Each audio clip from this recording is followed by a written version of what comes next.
अस्सलाम वालेकुम, कैसे हैं जी? उम्मीद है सारे ठीक-ठाक होंगे। और जी एक तो जो भी बात पाकिस्तान में होती है, उसको जी उठा के, उसको लंबा करके, उसको चौड़ा करके, इधर-उधर करके इंडिया मीडिया जो है ना वो शोर मचाना शुरू कर देता है, क्योंकि जब तक पाकिस्तान का नाम नहीं आएगा तो उनका टीआरपी ऊपर कैसे जाएगा भाई साहब, ठीक है?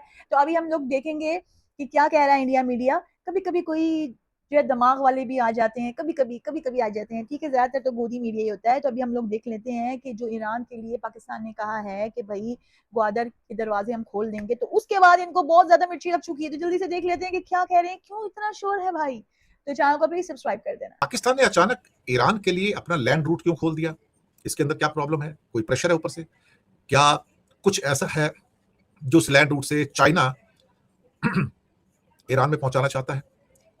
कुछ तो हो सकता है ना, कुछ हो सकता है ना कि चाइनीज शिप्स गवादर पोर्ट पे आएंगे और वहां से चीजों को लेके लैंड रूट से, वहां से ईरान बॉर्डर कोई बहुत ज्यादा दूर नहीं है, उसके 100 किलोमीटर का बॉर्डर है, 100 किलोमीटर दूर बॉर्डर है, तो वहां से कंटेनर्स वहां पे पहुंचा दिए जाएंगे। क्योंकि गवादर पोर्ट तक अगर चाइना के शिप्स आते हैं तो उसको तो कोई रोक ही नहीं सकता ना अमेरिकन नेवी रोक सकती, ना कोई और रोक सकता है, तो पाकिस्तान आ रहे हैं, तो कुछ भी हो सकता है। लेकिन ये मसला क्या है, चलिए आज पहले जरा इसी पे बात कर लेते हैं कि पाकिस्तान ने सैंक्शंस के बावजूद ईरान के लिए लैंड कॉरिडोर क्यों खोल दिया है। एग्रीमेंट तो पहले से था, और ये दरअसल क्या है ना कि transit of goods through Pakistan, ये ऑर्डर 2026 का, जहां पे ईरान के प्रोडक्ट्स के लिए 6 कॉरिडोर खोले गए हैं, 6।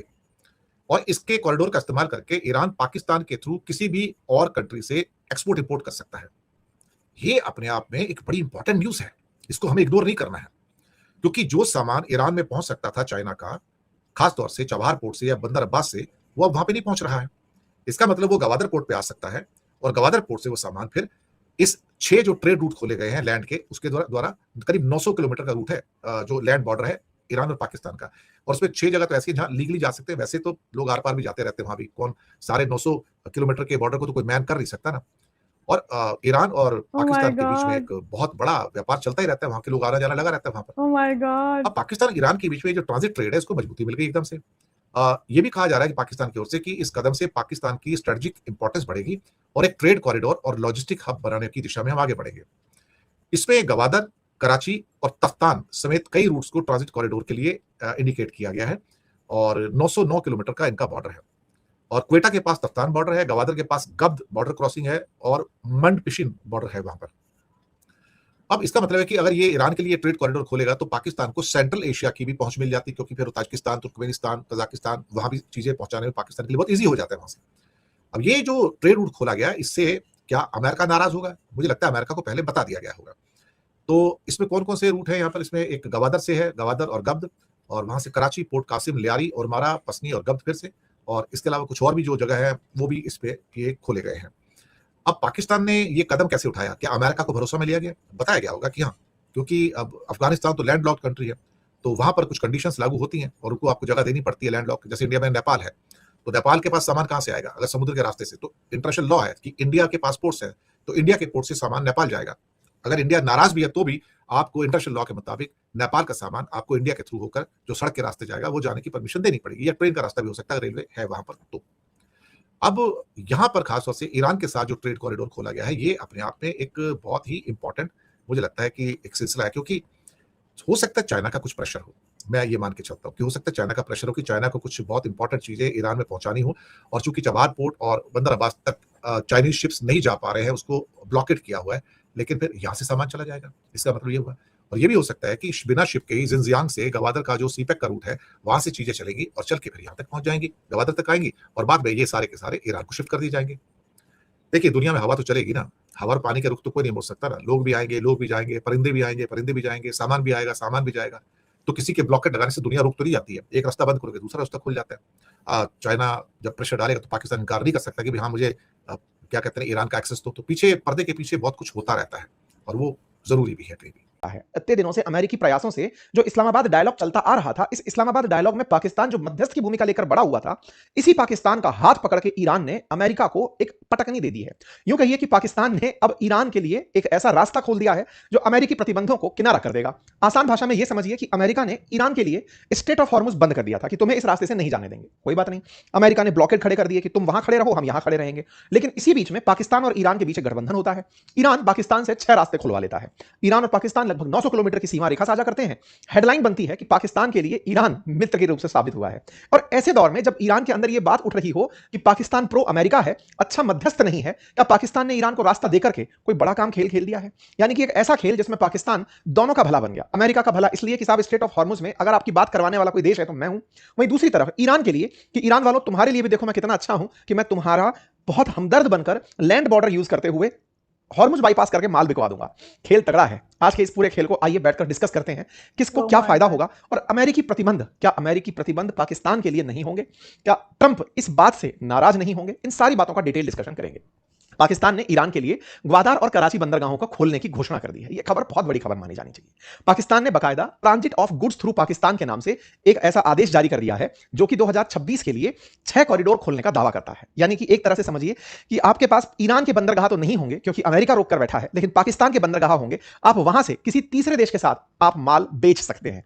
पाकिस्तान के साथ ईरान का बॉर्डर साझा होता है। एक तरफ पाकिस्तान के भारत है तो एक तरफ ईरान है। ऐसे में पाकिस्तान के बंदरगाह में ग्वादार और कराची ये इनके सबसे ज्यादा यूज किए जाने वाले बंदरगाह हैं। कराची तो इनका एक तरह का मुंबई पोर्ट जैसा है जहां से ये सबसे ज्यादा ट्रेड करते हैं। तो ये कराची बंदरगाह अब इन्होंने ईरान के लिए खोल दिया है कि ईरान वालों आपके पास रास्ता नहीं है तो आइए हमारा रास्ता लीजिए। अब ये बड़ा सवाल बनता है, अमेरिका के सोच के विरुद्ध चला गया ये युद्ध, क्योंकि उन्होंने सोचा था कि जैसे हम मादुरो साहब को निकाल कर ले आए ऐसे ही यहां पर सत्ता परिवर्तन करके चले जाएंगे। अमेरिका और इजराइल का ये सोच गलत पड़ गया और वो ईरान में एक लंबे युद्ध में फंस गए।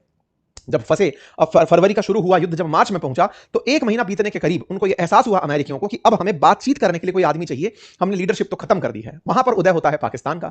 अमेरिका पाकिस्तान में विश्वास दिखाता है। ट्रंप शहबाज शरीफ पर विश्वास दिखाते हैं कि ठीक है भाई, एक काम करो, आप ही बातचीत करवाओ। और इसी के तहत शुरू होती है इस्लामाबाद वार्ता। 11-12 अप्रैल को इसी महीने पाकिस्तान की राजधानी इस्लामाबाद में अमेरिकी डेलीगेशन और ईरानी डेलीगेशन इस्लामाबाद पहुंचते हैं। जेडी वेंस भी आते हैं, गालिबाफ भी आते हैं, विदेश मंत्री जो है वो भी आते हैं।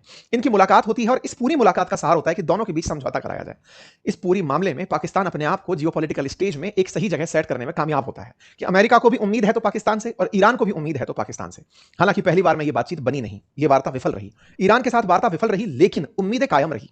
अमेरिका और ईरान दोनों ही पाकिस्तान से उम्मीद लगाए रहे। इतनी उम्मीद कि पाकिस्तान में बीते दिनों, अभी एक दिन पहले ही, ईरान के विदेश मंत्री की 2-2 बार यात्रा हो जाती है और उन्हें वो 3 सूत्री कार्यक्रम दे जाते हैं कि अगर आप स्ट्रेट ऑफ हॉर्मुज खुलवा देते हैं तब जाकर हम न्यूक्लियर पर बात करेंगे। सबसे पहले स्ट्रेट ऑफ हॉर्मुज खुलवाइए, हमारा बहुत नुकसान हो रहा है। उधर अमेरिका भी इस बात से परेशान है कि स्ट्रेट ऑफ हॉर्मुज अब वो बात बन चुकी है कि अगर ये नहीं खुला तो उसकी अमेरिकी साख भी गिरने की स्थिति में पहुंचेगी। इन सबके बीच में इन सबसे बात करता हुआ पाकिस्तान अपने लिए एक रास्ता निकाल ले जाता है। आप सोचिए कि ईरान ने अभी कुछ दिन पहले जब पाकिस्तान की यात्रा की थी दोबारा दूसरी बार के लिए, तब अमेरिका की तरफ से रिप्रेजेंटेटिव आ रहे थे। लास्ट मोमेंट पर उनका आना कैंसिल हुआ। ट्रंप ने उन्हें रास्ते से रोक लिया कि मत जाओ। क्यों मत जाओ? क्योंकि ईरान वाले तुमसे मिलना नहीं चाहते। ईरान वाले अपनी शर्तों के साथ पाकिस्तान आए, अपनी बातें रखी। पाकिस्तान के साथ बातचीत में विदेश मंत्री कहकर गए कि हमें क्या चाहिए, अमेरिका को यह सब बात बता देना। इस बीच में ईरान का विश्वास पाकिस्तान में बना रहे, इसके लिए ईरान वालों ने पाकिस्तान को एक ऑफर टिका दिया कि सुनो, हमारा रास्ता बंद है, तुम्हारी जरूरत लगेगी, हमें तुम्हारा लैंड बॉर्डर यूज करते हुए ट्रांसपोर्ट करना है। भाई साहब, इस बात को पाकिस्तानियों ने अमेरिकियों के सामने रखा या नहीं रखा नहीं पता, लेकिन यह तय है कि ईरान का विश्वास प्राप्त करने के लिए पाकिस्तान एक कदम आगे निकल पड़ा। और ऐसा निकला कि अमेरिकी ट्रस्ट तो है ही है, अब ईरानियन ट्रस्ट भी इनके साथ हो जाएगा। और ईरानियन ट्रस्ट इस बात का कि जिस जनरल को अमेरिका अप्रिशिएट करते रहे, उस जनरल ने ईरान का साथ दे दिया। यह अमेरिका का पहले भी एक बड़ा डर था। पाकिस्तान ने ऐसा खेल खेला ईरान के साथ कि अपने पुराने सारे पाप माफ करा लिए। बीच में कुछ दिन पिछले साल ईरान और पाकिस्तान के बीच में जमीन का डिस्प्यूट हुआ था, लैंड बॉर्डर डिस्प्यूट हुआ था, एक दूसरे पर मिसाइलें चल गई थी, ट्रस्ट डेफिसिट होने लगा था। ये सब पलटी मार दी। आज की हेडलाइन बनती है कि पाकिस्तान ने ट्रेड कॉरिडोर खोल दिए हैं ईरान के लिए और कहा है कि आप हमारे पोर्ट्स का इस्तेमाल करिए अपना माल दूसरे देशों को बेचने के लिए और हम आपकी जगह का इस्तेमाल करेंगे सेंट्रल एशिया जाने के लिए। मतलब इस समय पर पाकिस्तान मोस्ट बेनिफिट में कंट्री निकलकर बाहर आता हुआ दिख रहा है। और उसने ईरान के साथ में जो डील की है, उस डील को मैं आपको समझा दूं तो वो डील इतनी है कि ईरान अब इस स्टेट ऑफ हॉर्मुज पर शायद सामान के लिए निर्भर ना रहे। अब ऐसे समझिए, स्टेट ऑफ हॉर्मुज असल मायने में सबकी जरूरत है। तेल बेचना ईरान की मजबूरी है, उसके बिना अर्थव्यवस्था चले नहीं। $500 मिलियन का पर डे का उसका ट्रेड है ईरान का। अगर उस ट्रेड को उसको बरकरार रखना है तो ये रास्ता खुले होना जरूरी है। लेकिन इसके बावजूद भी दवाइयां हैं, केमिकल्स हैं, भोजन के लिए अनाज है, इन सब का भी तो आना जरूरी है। अमेरिका अगर ब्लॉकेड बनाकर बैठ गया तो ये तो ईरान पूरी तरह लैंडलॉक कंट्री बन गया। मतलब इसका किसी देश के साथ व्यापार ही नहीं हो सकता। ऐसे में व्यापार के लिए ईरान का साथ पाकिस्तान ने देकर यूएन के एक क्लॉज का फायदा उठा लिया। यूएन का क्लॉज कहता है कि चाहे दुनिया किसी देश को कितना ही प्रतिबंधित कर दे, लेकिन अगर वो लैंडलॉक कंट्री है तो आप उसकी मदद कर सकते हैं, आप पर कोई प्रतिबंध लागू नहीं होगा। पाकिस्तान ने जो खेल खेला कि साहब अगर आप इसको रास्ता नहीं देंगे, अमेरिकी अगर स्टेट ऑफ हॉर्मुज से माल नहीं जाने देंगे तो हमें लैंड के थ्रू रास्ता इसको देना पड़ेगा। ये बिल्कुल वैसे ही है जैसे गाजा इजिप्ट से होकर के माल बेचता है क्योंकि इजराइल ने उसको पूरी तरह पानी में घेर रखा है। बिल्कुल वैसे ही अमेरिका ने ईरान को घेर दिया तो अब पाकिस्तान से होते हुए ये सामान बेचने की स्थिति में होंगे। और पाकिस्तान से बेचने के लिए चीन द्वारा बनाया हुआ गादवार पोर्ट यूज करेंगे और कराची बंदरगाह यूज करेंगे। पाकिस्तान का ये जो पूरा खेल खेला गया है, इसके पीछे का बड़ा तर्क ये है कि इसे इस तरह से रास्ता देकर ना केवल ईरान का भला बना जाएगा, आने वाले समय में ईरान से सस्ता तेल भी खरीदा जाएगा, क्योंकि चाइना ईरान से सस्ता तेल पहले से ही खरीदता आया है। आपको याद होगा कि पाकिस्तान के माध्यम से होते हुए जो चाइना पाकिस्तान इकोनॉमिक कॉरिडोर बना रखा है चीनी लोगों ने, जो कि भारत के पाकिस्तान ऑक्यूपाइड कश्मीर वाले क्षेत्र से होकर गुजरता है। अब विचार करिए कि आने वाले समय में ईरान अपना पूरा की पूरा, यहां से 909 किलोमीटर के आसपास बॉर्डर पाकिस्तान से साझा होता है, ईरान से यहां से माल आएगा ग्वादार पोर्ट पर, और ग्वादार पोर्ट से होते हुए पाकिस्तान के थ्रू चाइना के शिनजियांग प्रोविंस में आसानी से माल चला जाएगा। इसका मतलब कहीं ना कहीं इस पूरी पटकथा का लेखक चाइना भी हो सकता है, जिसने पाकिस्तान को यह कहा हो कि अब तो तुम्हारे पास में सबसे बेस्ट ऑप्शन है, तुम्हारे ऊपर कोई प्रतिबंध नहीं लगेगा, और ना लगने का सबसे बड़ा कारण है क्योंकि तुम्हारे पास एक ऐसी स्थिति है जो यूएन के अंदर लिखी गई है कि आप एक लैंडलॉक कंट्री की मदद कर रहे हैं, उसको आप पूरी तरह से सुविधा दे सकते हैं। और तो और पाकिस्तान यहां पर एक खेल और खेला। असल में पाकिस्तान अफगानिस्तान से बॉर्डर साझा करता है, अफगानिस्तान पाकिस्तान के बीच इन दिनों रार चल रही है, दोनों एक दूसरे पर ट्रस्ट नहीं कर रहे। तालिबान अफगानिस्तान में बैठकर पाकिस्तान पर आए दिन गोले फेंकता है, इन दोनों के बीच ट्रेड पूरी तरह रुका हुआ है। अफगानिस्तान अपने आप में एक लैंडलॉक कंट्री है, उसको पाकिस्तान से बड़ा फायदा होता था कि तुम्हारा जगह यूज करके, पोर्ट यूज करके हम व्यापार करेंगे, लेकिन पाकिस्तान ने वो सब रोक दिया। लेकिन बदले में अफगानिस्तान ने इनका सेंट्रल एशिया जाना रोक दिया। सेंट्रल एशिया के ये जो 5 देश हैं, कजाकिस्तान, तुर्कमेनिस्तान, किर्गिस्तान, उज्बेकिस्तान, इन जगहों पर जाना रोक दिया। जब रोक दिया तो पाकिस्तान ने कहा कि हम अब ईरान की मदद लेकर के सेंट्रल एशिया चले जाएंगे। तो एक साथ दो काम हुए, पहला, ईरान का माल आसानी से चाइना पहुंचेगा और पाकिस्तान का माल सेंट्रल एशिया पहुंचेगा। हर तरह से विन विन सिचुएशन। ये विन विन सिचुएशन करने में पाकिस्तान कामयाब हो गया है। ये transit of goods through Pakistan के नाम से एक आदेश है जो कि पाकिस्तान और ईरान के बीच में तफ्तान बॉर्डर, गब्द बॉर्डर और मंडपिशन बॉर्डर से होकर के गुजरेगी। साथियों, यहां पर आपको मैं मैप पर इसे दिखा दूं कि ये ग्वादार पोर्ट पाकिस्तान के अंदर, कराची पोर्ट, और इन दोनों को ईरान के गब्द पोर्ट से होकर के और तफ्तान वाली जो जगह है यहां से होकर के सामान पहुंचाया जाएगा। कुल 6 रास्ते, ग्वादार गब्द के बीच में, कराची पोर्ट और लियारी होते हुए जो अपना दुरंदर वाली है वहां से गब्द होते हुए, कराची से होकर तफ्तान, ग्वादार से होते हुए तफ्तान, ग्वादार से होते हुए तफ्तान और कराची से होते हुए गब्द। इन सब जगहों का रास्ता अब ग्वादार और कराची होकर निकलेगा। कुल मिलाकर के 2 बड़े सी पोर्ट अब पाकिस्तान ने ईरान के लिए खोल दिए हैं। ये अपने आप में एक बहुत बड़ी स्ट्रेटेजिक विन पाकिस्तान की कंसीडर की जा सकती है। अब आपके दिमाग में प्रश्न और बनेगा कि सर, सब कुछ ही पाकिस्तान के फेवर में हो गया, क्या अमेरिका इस बात से नाराज नहीं होगा? इस बात के विषय के जानकार खबरों के अंदर इस तरह से लिख रहे हैं कि ये सब बात हो सकता है उसने अमेरिका को बताकर की हो। ऐसा इसलिए कि जब तक वो विश्वास में नहीं होगा वो मध्यस्थता भी नहीं स्वीकारेगा। अमेरिका खुद चाहता है कि ईरान टेबल पर बैठे, बातचीत के लिए टेबल पर बैठे। जब तक आपको उसकी तरफ से कोई फायदा ऑफर नहीं किया जाएगा, अगर पाकिस्तान से ईरान को कुछ नहीं मिलेगा, तो वो पाकिस्तान की बात क्यों मानेगा?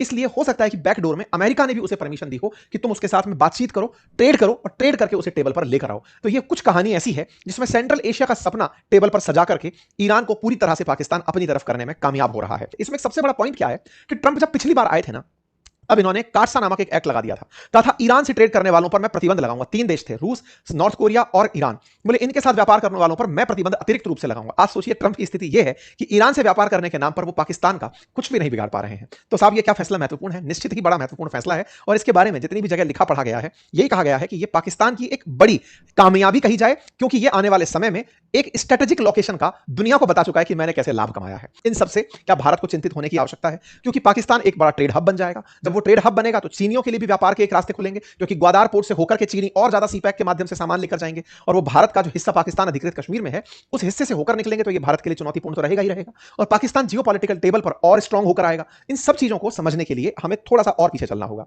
पॉइंट क्या है ना कि ये जैसे मैंने अभी सुनाया कि ये सब शुरू हो गया, इसका मतलब ये नहीं कल से कोई नल था जिसका बटन खोल दिया और सब शुरू हो गया। इन सबको होने में समय लगता है। ये भारत के लिए निश्चित ही चुनौतीपूर्ण है, क्योंकि भारत को जियोपॉलिटिकल स्टेज में पाकिस्तान के थ्रू अब बड़ी चुनौती मिल रही है। पाकिस्तान, ईरान के साथ साथ अब चाइना भी, तीनों एक साथ बन जाएंगे तो भारत की सेंट्रल एशिया तक पहुंच जो है वो बाधित होगी। हालांकि भारत तमाम प्रयास जरूर कर सकता है, लेकिन कहीं ना कहीं चाबहार पोर्ट पर हमारी पकड़ जब से ये ब्लॉकेट लगा है तब से कमजोर होती जा रही है। भारत के लिए तो जी ये थी आज की वीडियो, ये था जी आज का शोर, और ये सारी चीजें हो रही हैं। अब क्या कर सकते हैं? ठीक है, तुम लोगों के बोलने के ऊपर तो हम नहीं चलेंगे ना, और जो हमारा दिल चाहेगा हम वही करेंगे। हम अपनी मर्जी के मालिक हैं। पहले जी ये लोग ये बोलते थे तुम लोग तो फकीर हो, तुम लोग तो फलाने हो, तुम तो ढिमके हो, तुम लोग तो भाई कुछ नहीं कर सकते। लेकिन देखो आज पाकिस्तान का नाम पूरी दुनिया में छा चुका है, और तुम लोग किधर हो भाई, किधर हो? दूरबीन में भी नजर नहीं आ रहे हो। तो जी इस तरह की वीडियोस आती रहेंगी। दोबारा मिलते हैं नेक्स्ट वीडियो में। Okay, bye bye. हमारी मर्जी, हमारा पोडियम किसके लिए भी खोलें, तुम्हें क्या?